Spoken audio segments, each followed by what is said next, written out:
ওঙ্কার বাংলায় আপনাদের স্বাগত। সঙ্গে রয়েছে আমি শিল্পা। আসছে বিস্তারিত খবরের দিকে। সরকারি মঞ্চে বিতর্কিত মন্তব্য তৃণমূল বিধায়ক মনোরঞ্জন ব্যাপারীর। বিজেপির তরফে গ্রেফতারের দাবি তোলা হলো মনোরঞ্জন ব্যাপারীকে। হুগলির বলাগড়ের বিধায়ক মনোরঞ্জন ব্যাপারী পশ্চিমবঙ্গ সরকারের দলিত সাহিত্য একাডেমির চেয়ারম্যান। দলিত সাহিত্য একাডেমির তরফে শুক্রবার হাবড়ায় সরকারিভাবে সাহিত্য সভার আয়োজন করা হয়, যেখানে মনোরঞ্জন ছাড়াও হাজির ছিলেন রাজ্যসভার সাংসদ মমতা ঠাকুর, আয়োজক সংগঠনের সদস্য সচিব, জেলা তথ্য সংস্কৃতি দপ্তরের আধিকারিক সহ প্রশাসনিক কর্তারা।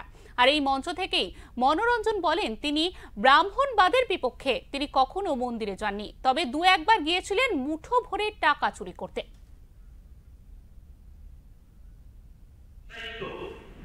এই দলিত সাহিত্য যে একাডেমি মমতা ব্যানার্জি করে দিলেন, আমরা এই কথাগুলো যেন লোকের সামনে বলতে পারি। আমরা তাকে সুযোগটা দিচ্ছি। এই যে আমি মনোরঞ্জন ব্যাপারী, আমাকে কোনো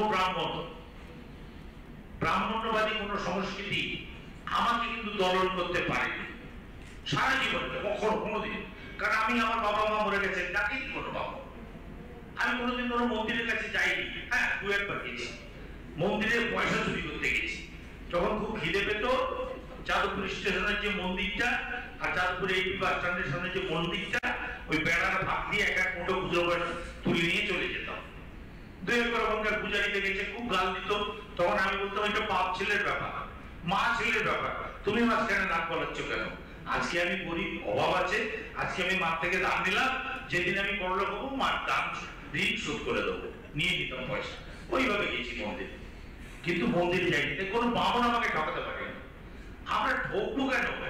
ব্রাহ্মণ্যবাদী যে সংস্কৃতি, তার কাছে মাথা নত করবো কেন? আমরা করছি, তাই তারা আমাদের মাথার উপর পা তুলে দিচ্ছে। তো এই যে দলিত সাহিত্য, এই দলিত সাহিত্য যে একাডেমি মমতা ব্যানার্জি করে দিলেন, আমরা এই কথাগুলো যেন লোকের সামনে বলতে পারি। আমরা তাকে সুযোগটা দিচ্ছি। এই যে আমি মনোরঞ্জন ব্যাপারী, আমাকে কোনো ব্রাহ্মণ্যবাদী কোন সংস্কৃতি আমাকে কিন্তু দলন করতে।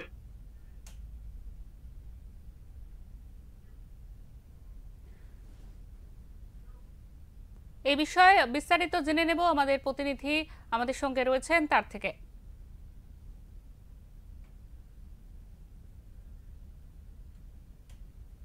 একদমই প্রতিটি, শুনতে পাচ্ছ আমার কথা? একবার প্রশ্ন করো। একদমই প্রতিটি, এই যে মনোরঞ্জন ব্যাপারীর রাজ্য রাজনীতিতে তার যে মন্তব্যের জন্য একদম তোলপাড় শুরু হয়েছে, সেই বিষয়ে আমাদের বিস্তারিত জানাও। সরকারি একটি প্রোগ্রামে তিনি এসেছিলেন এবং তিনি সেখানে মঞ্চে ওঠার পর বেশ কিছু বিস্ফোরক দাবি তিনি করেছেন এবং পরবর্তীতে তিনি যখন এই বিষয়টি নিয়ে সাংবাদিকদের মুখোমুখি হন, তিনি কিন্তু তখনও তার অবস্থান স্পষ্ট করে দিয়েছেন এবং তিনি বুঝিয়ে দিয়েছেন যে তিনি কোনো ভুল বলেননি, প্রশ্ন থাকাটা উচিত। যে কোনো, যেমন তিনি মন্দিরের ব্যাপারটা বলেছেন যে কিছু জিনিস এখন আমরা জানি স্নান যাত্রা গেছে জগন্নাথ দেবের এবং সেখানে যে দুধ দিয়ে স্নান করানো হয়েছে সেটাকেও তিনি যথেষ্ট কটাক্ষ করেছেন এবং কটাক্ষ করে তিনি বলেছেন যে 100 লিটারের উপরে যে দুধ ঢালা হয়েছে এটার কোনো কি দরকার ছিল। এইটা নিয়ে তিনি যে বিরূপ মন্তব্য করেছেন। এছাড়াও তিনি বলেছেন যে তিনি মন্দিরে যান না, তিনি যখন মন্দিরে গেছিলেন তিনি টাকা চুরি করতে গেছিলেন, এই ধরনের যে তার কথা।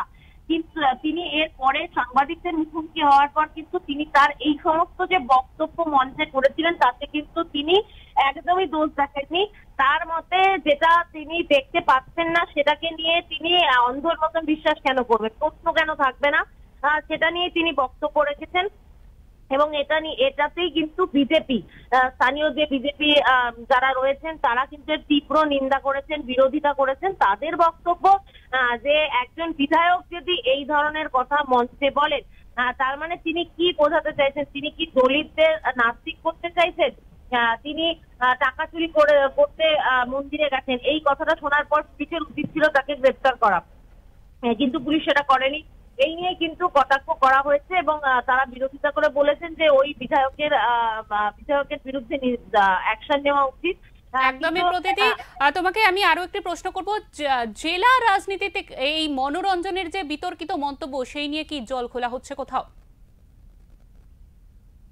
তৃণমূলের যারা স্থানীয় নেতৃত্ব রয়েছে তারা কিন্তু এখনো পর্যন্ত কোনো কিছুতেই মুখ খোলেনি।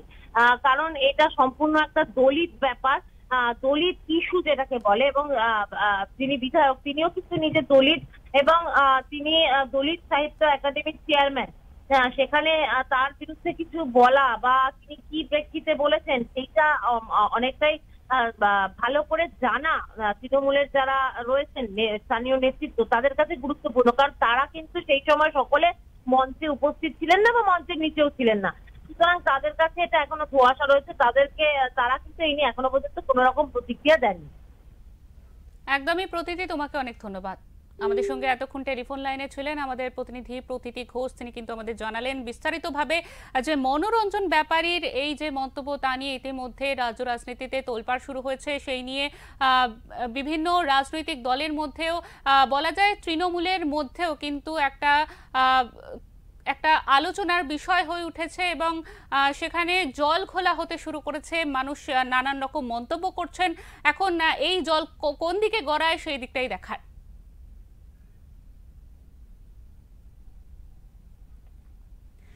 জানিয়ে স্থানীয় বিজেপি নেতা বিপ্লব হালদার জানান ওনার বক্তব্যে হিন্দুদের ধর্মীয় ভাবাবেগকে আঘাত করা হয়েছে, আর উনি নিজের মুখে যেহেতু স্বীকার করেছেন মন্দিরে চুরি করেছেন তাই ওনাকে গ্রেফতার করা উচিত। রাজ্যের মুখ্যমন্ত্রী মমতা বন্দ্যোপাধ্যায় ব্রাহ্মণ পরিবারের মেয়ে, আর তারই বিধানসভার সদস্য মনোরঞ্জন ব্রাহ্মণবাদ নিয়ে যে ধরনের মন্তব্য করলেন তা নিয়ে প্রশ্ন উঠছে।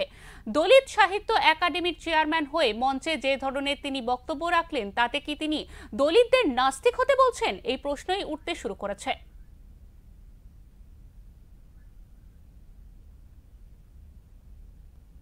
এই কথা প্রকাশ স্বীকার করেছেন, এটা পুলিশের সঙ্গে সঙ্গে অ্যারেস্ট করা উচিত ছিল। এক, দুই হচ্ছে যে এখানে পশ্চিমবঙ্গ বা ভারতবর্ষ মানুষ যে হিন্দুত্ব জাগরণ হয়েছে তাতে উনি বুঝতে পারেনি যে মানুষ কি করবে।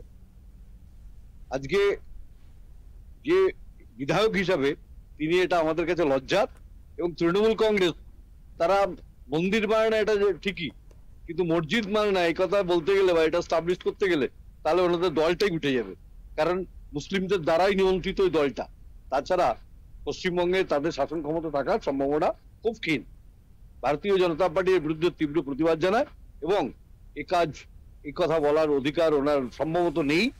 এটা প্রকাশ্যে ক্ষমা চাওয়া উচিত, এটা আমরা ভারতীয় জনতা পার্টির পক্ষ থেকে মনে করি। বার্তা একটাই ছড়িয়ে দেওয়ার, দলিত মানুষ তুমি দলনের বিরুদ্ধে সংঘবদ্ধ হও, রুখে দাঁড়াও, আন্দোলন করো, তোমার হিত ও অধিকার তুমি ফিরিয়ে নাও। প্রশ্ন থাকতে হবে, বিশ্বাস করি অথবা না করি, তার মাঝামাঝি আরেকটা প্রশ্ন থাকবে, বিশ্বাস করে কি পাবো আর বিশ্বাস না করে কি হারাবো। আমি বিশ্বাস আর অবিশ্বাসের মাঝামাঝি জায়গায় আছি। যা দেখিনি, যা যুক্তিতর্কে কোনো প্রমাণ পাইনি, সেটাকে বিশ্বাস করা বা না করা দুটোই এক। আমরা তাকে সুযোগটা দিচ্ছি, এই যে আমি মনোরঞ্জন ব্যাপারী।